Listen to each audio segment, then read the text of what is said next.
Bonjour et bienvenue dans cette huitième partie de la vidéo de formation sur WordPress.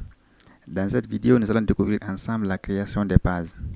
Une page, par définition, c'est l'ensemble des informations d'un site qui apparaissent sur votre écran. Lorsque vous vous connectez à un site web, les informations contenues dans ce site s'affichent automatiquement sur votre écran.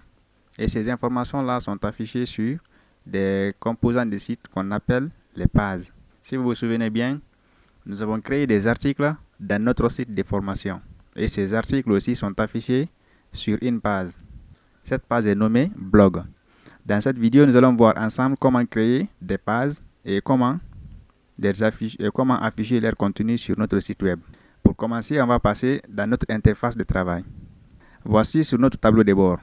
Au niveau de la sidebar, nous avons le lien qui va nous permettre de créer les pages. Lorsque vous cliquez dessus, il va vous afficher toutes les pages disponibles sur votre site.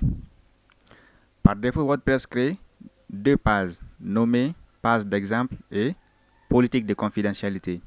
Vous pouvez, si vous voulez, visualiser le contenu de ces pages. Voici par exemple le contenu de cette page d'exemple. Et nous avons aussi la page de politique de confidentialité qui va énumérer certaines règles de navigation sur le site web. Sur certains sites web, lorsque vous vous connectez, vous tombez automatiquement sur les articles. Sur les blogs personnels, généralement c'est comme ça. Comme dans notre cas ici, lorsqu'on affiche notre site web, automatiquement ce sont les articles publiés sur le site qui vont s'afficher. Mais sur d'autres sites, le principe est différent. Certains vont décider d'utiliser une page à propos qui explique leur fonction ou qui fait une présentation de leur site et de leur service. D'autres aussi vont décider de créer une page d'accueil personnalisée et mettre des contenus qu'ils ont besoin. Ou aussi, d'autres vont créer par exemple une page de blog qui va afficher tous les articles. Dans notre exemple ici, nous allons commencer à créer certaines pages. Pour ajouter des pages, c'est très simple, il suffit de cliquer sur ce bouton ajouter. Ensuite, vous donnez le nom de la page. Dans notre cas, nous allons créer certaines pages, à savoir la page de blog, la page de contact, la page à propos. Je vais commencer par la page d'accueil. Si vous vous souvenez bien, la création de cette page ressemble un peu à la création des articles. Mais les articles sont différents des pages. Si on revient ici par exemple sur la page d'exemple que WordPress nous a proposée, il y a une petite explication sur les pages et les articles. Par exemple, là on nous dit ceci est une page d'exemple, c'est différent d'un article de blog parce qu'elle restera au même endroit et apparaît dans la navigation de votre site. Lorsque vous créez une page, il va apparaître dans le menu de navigation de votre site et il restera constamment à sa place d'après le thème que vous utilisez parce que les thèmes n'ont pas la même méthode d'afficher le contenu du site. Sur certains sites, comme il est indiqué ici, d'autres vont commencer par une page à propos qui présente aux personnes qui visitent le site leurs activités, les services qu'ils font, etc. D'autres aussi vont décider, comme je vous l'ai dit, de créer une page d'accueil, mettre le contenu qu'ils veulent pour attirer les visiteurs.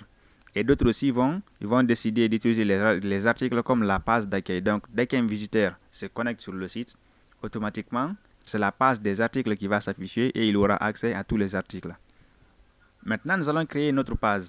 En cliquant sur le bouton Ajouter, nous allons donner le nom Accueil à notre site, à notre page. Ensuite, on clique sur Publier. Et automatiquement, cette page sera créée et publiée. Nous allons encore ajouter une nouvelle page qu'on va nommer cette fois-ci Blog. Je vais désactiver le mode plein écran pour pouvoir accéder à la sidebar ici sans autant fermer ma zone de travail. Bien, comme ça c'est mieux. Je nomme ça blog et je publie. Comme ça ma page de blog aussi a été créée. Je clique encore sur ajouter. Je vais créer la page à propos. Et là encore, je publie. Les pages comme les articles, vous pouvez constater une ressemblance à ce niveau. Il y a leur état et visibilité. La visibilité, c'est pour indiquer si l'élément en question, l'article ou la page, est visible par tout le monde. Lorsque c'est public, c'est visible par tout le monde. Et lorsque c'est privé, l'accès est restreint. Ou bien si c'est protégé par mot de passe, seules les personnes ayant accès, seules les personnes ayant le mot de passe qui auront accès à l'élément dont vous avez protégé par mot de passe. Vous avez aussi le slug d'URL, c'est-à-dire le permalien, le lien qui va vous permettre d'accéder à la page. Comme ici, nous avons A-propos. On a encore une image mise en avant, une image qu'on peut définir pour notre page, comme ce que nous avons fait pour les articles. Les commentaires. Vous voyez ici par défaut, les commentaires sont interdits sur les pages. Ils ne sont pas autorisés. Pourquoi? Parce que une page est différente d'une publication, d'un post que vous allez publier sur votre blog. Une page statique, par exemple, comme à propos, on n'a pas besoin du commentaire des visiteurs là-bas. Une page d'accueil qui va présenter nos différents services ou qui va faire une toute petite présentation briève du site en question, on n'a pas besoin de l'avis des visiteurs à ce niveau. C'est plutôt les publications que nous allons poster sur le site, les articles qui ont besoin d'être commentés. Donc sur les pages, il n'est pas nécessaire d'activer ici les commentaires. Comme pour les articles, nous avons aussi un onglet de bloc. Cet onglet va vous permettre de faire la mise en forme du bloc dans lequel vous vous trouvez. Par exemple, nous avons un bloc de paragraphes, on peut modifier la typographie, modifier la hauteur des lignes, apporter un réglage de couleurs, apporter aussi des réglages avancés sur le texte, etc. Là, c'est les mêmes modifications qu'on avait fait au niveau des articles. Les blocs, c'est la même chose, on peut apporter les différentes modifications qu'on veut sur notre bloc. Nous allons afficher maintenant la liste de nos différentes pages. Je vais quitter ça, enregistrer ce texte. Voici les pages que nous avons créées. Nous avons la page à propos, la page accueil et la page des blogs. Je vais vous expliquer un peu à quoi va servir ces différentes pages. La page de blog, c'est cette page-là que je vais utiliser pour afficher les articles. La page accueil, c'est cette page que je vais utiliser pour comme page d'accueil, la première page visible par nos visiteurs. Et la page à propos, nous allons mettre ici une petite description du site. Nous allons pourquoi pas aussi ajouter une page de contact à travers laquelle les visiteurs pourront nous contacter. Donc je vais cliquer sur ajouter et je vais donner le titre de la page contact, le nom de la page et je clique sur publier. Comme ça, j'ai toutes mes pages qui sont là. Les autres pages, comme page d'exemple ou politique de confidentialité, si vous n'avez pas besoin, vous pouvez les supprimer. Si je reviens sur ma plateforme et que j'actualise, je ne verrai aucun changement. Pourquoi? Parce que les pages ne sont pas visibles ici. Elles ne sont pas visibles parce que les pages sont accessibles à travers un menu de navigation ou bien accessibles à travers leur adresse URL. Mais comme nous n'avons pas encore défini des menus de navigation, on n'a pas de menu ici à travers lequel on peut cliquer pour accéder à nos différentes pages. Donc, si nous voulons maintenant visualiser le contenu d'une page, on peut revenir sur notre tableau de bord. Par exemple, on a notre page d'accueil qui est là. Et cliquer ici, sur ce lien qui nous indique pour voir la page. Je vais cliquer sur ce lien. Voilà, qui va m'afficher ici ma page d'accueil. Et sur cette page, vous pouvez constater que le formulaire qui va nous permettre d'ajouter des commentaires n'est pas activé sur cette page. Il n'y a pas de formulaire de commentaires parce que tout simplement, les commentaires sont interdits sur la page.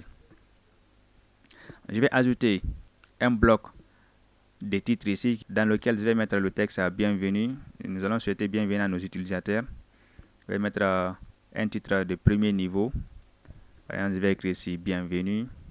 Ensuite, je mets ma page à jour. Et si je reviens maintenant, toujours sur ce lien d'accueil qui est là, j'actualise. Automatiquement, vous verrez mon texte de bienvenue sur ma page d'accueil qui s'affiche. Nous pouvons aussi définir une image mise en avant, comme ce que nous avons défini pour les articles. Cette image sera automatiquement visible sur la page dès que nos visiteurs vont se connecter. Donc, je vais choisir une image. Je vais aller téléverser. Par exemple, j'ajoute cette image et je vais cliquer sur définir l'image en avant-plan. Je mets ma page à jour. Maintenant, je vais cliquer sur ce lien pour voir la page. Et voici mon image qui est là. Nous avons maintenant défini une image mise en avant de pour notre page. Maintenant, je vais vous montrer comment est-ce que vous pouvez accéder à ces différentes pages depuis l'adresse URL. Comme on n'a pas encore défini des menus de navigation, nous allons taper l'adresse URL de ces pages. Par exemple, lorsque nous cliquons sur ce lien ici pour voir notre page d'accueil, son adresse, c'est tout ça, localhost /formation /index.php/accueil. Maintenant, sur cette autre partie, lorsque je vais fermer, par exemple, l'onglet d'accueil, sur notre site ici, pour accéder à la page d'accueil, nous avons localhost /formation/ si je mets ici accueil, je n'aurai pas accès à ma page. On me dit ici dans la barre de l'onglet page non trouvée. Pourquoi? Parce que nous n'avons pas tapé la bonne adresse de la page. Avant de mettre accueil, on va d'abord mettre ici index.php. Donc je vais d'abord enlever accueil. Ensuite je mets ici index.php/accueil. Et j'appuie sur entrée. Maintenant voici notre page d'accueil. Pour éviter de taper à chaque fois l'adresse URL de nos différentes pages et de revenir dans le tableau de bord pour cliquer sur le lien de visualisation de la page, je vous invite dans la vidéo suivante qui sera consacrée à la création des menus de navigation. Si vous n'êtes pas encore abonné à la chaîne, abonnez-vous et activez la cloche de notification pour ne manquer aucune des nouvelles vidéos sur la chaîne. Je vous dis à très bientôt pour découvrir comment créer les menus de navigation sur WordPress.